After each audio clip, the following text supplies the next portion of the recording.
I bet you weren't expecting a Doom archetype. While action or adventure games can believably be adapted into card form with some liberties, Doom is a first person shooter, one of the most renowned first person shooters of all time, in fact. I'll reiterate what I've asked in the very first episode of Gaming Custom Cards. How do you turn the fast paced, demon slaying, testosterone fueled, gun toting power fantasy of Doom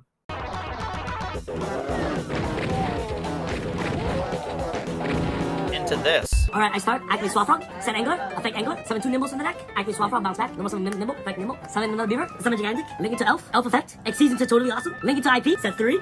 Well, quite easily as it turns out.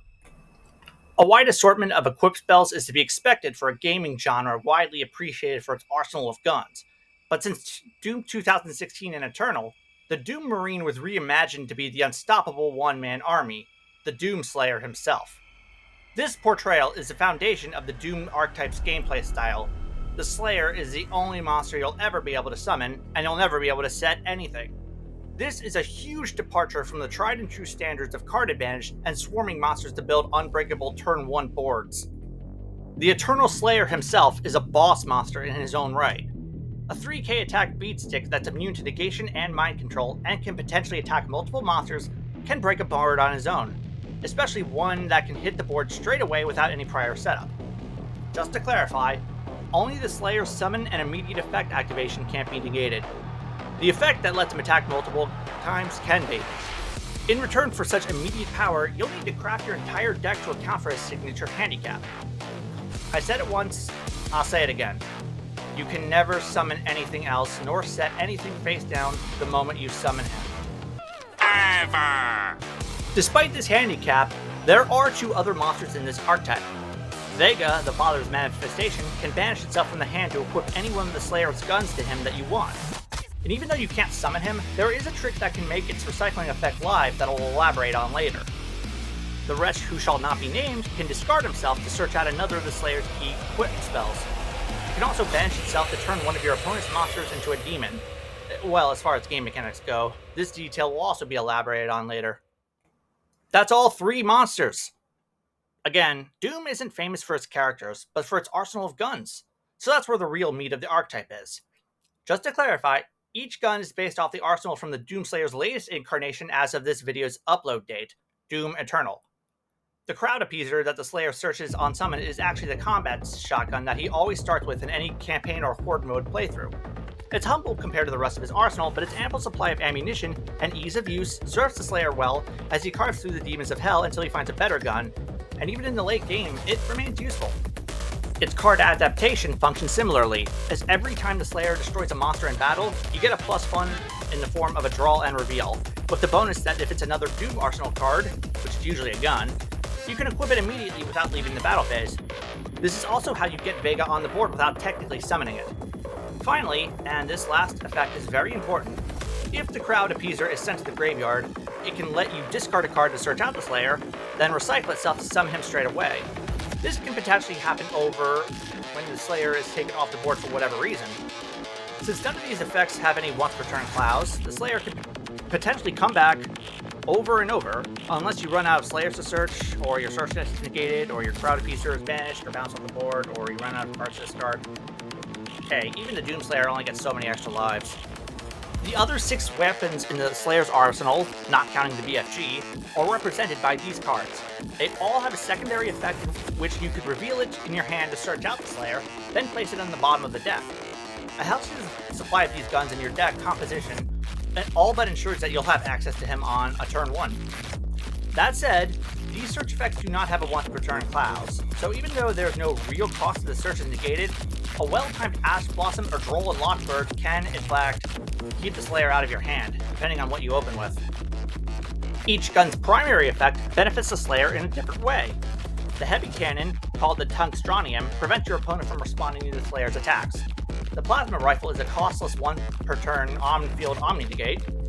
The rocket launcher, called the Pain Giver, gives the Slayer a stack and piercing damage. The super shotgun, called the Diabolical Musket, gives the player half a stack, but also allows him to attack a monster once during your opponent's main phase. This can also set off Crowd Appeaser for +1, among other cards.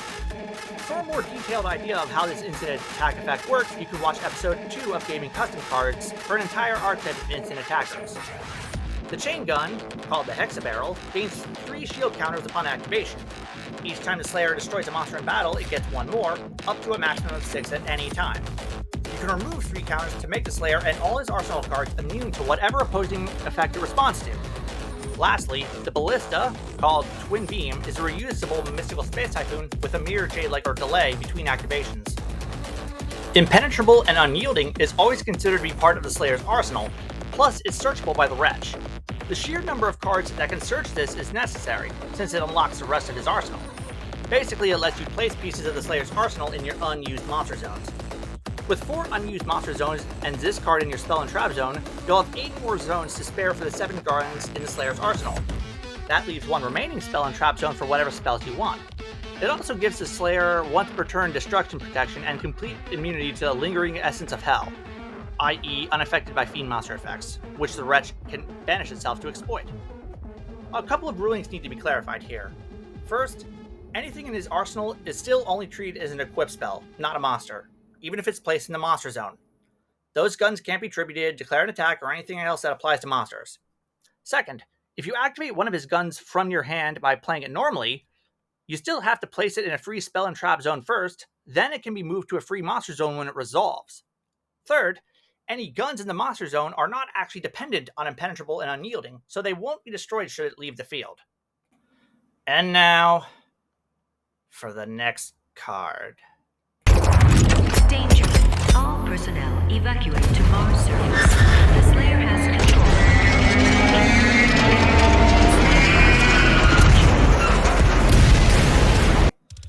No Doom archetype would be complete without the BFG. Ever since its conception in the very first Doom game, it's always been one of the strongest and rarest weapons to discover, and usually the last one. Its card adaptation follows that same principle, as it can only be activated if at least 1 copy was drawn and revealed specifically by the crowd abuser.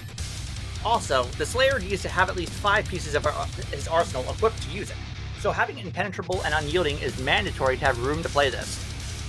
It's not actually a Doom arsenal card, so you can't search it with anything. If you are actually meticulous or lucky enough to draw one of these with the crowd abuser, you'll have what is essentially a once per duel evenly matched that can be used on your turn without any drawback besides a lack of additional damage. I wouldn't suggest using any more than 1 of this though. Additional copies are completely dead, and some decks might not even use this at all. I realize that this is mostly just a win more card, but it felt like a crime not to depict the BFG in some way. And no, I didn't make an Unmaker card. Nobody ever really uses it over the BFG in Doom Eternal, so I didn't bother. The last card is the Slayer's very own field spell, the Fortress of Doom. It's only a Doom arsenal card on the board, so revealing it with the crowd abuser doesn't let you equip it. Not that you'd want to anyway. It just means that the Hexabarrel can protect it like the rest of his arsenal. The Fortress lets you recycle a copy of the Slayer in your graveyard and put one of your Wretches in its place. It also lets you put the bottom card of your deck on top in case you recycled a piece of the Slayer's arsenal with Vega that you want to use right away. That's all 13 cards. There are no traps in this archetype since camping is not the Slayer style. As for this video's combo, I really can't think of any. The inability to summon other monsters or set any cards limits your potential number of moves drastically, to the point that any card in a Doomslayer deck that isn't part of the archetype is most likely either a hand trap or a spell. Also, most of the strategies involving this archetype involve attacking an opponent's monster to make the most out of the crowd abuser, which can't be done on turn 1. In fact, I should point out that this deck would be best constructed as a go second deck. Instead, I'll just skip straight to the sample Doomslayer deck. As I mentioned a moment ago, the majority of cards here are either hand traps or spells. Of course, there are 3 copies of each of the Doom archetype's monsters, but that's only 9 cards. Most of the Doom archetype spells are 2-ups, with only Paingiver, Tungstronium, and BFG being regulated to 1 copy. 3 pots of duality exist for consistency, since this deck never special summons. Please note that I didn't include any pots of extravagance or prosperity, since they both prohibit additional draws, which renders the crowd appeaser's primary effect useless. There are no triple tactics cards either, since this deck isn't very vulnerable to hand traps in the first place. Instead, I've included 3 copies of Ultimate Slayer as a staple. How fitting, since they make use of the extra deck. which is entirely composed of monsters that all do something when they're sent to the graveyard, with at least 3 of each of the different extra deck monster types. Triple hidden armory to let you search out any arsenal spell you want without a once per turn clouds. Just remember that you can't summon the Slayer on the same turn you use him, so they're best to have for when he's already on the board by the start of your next turn.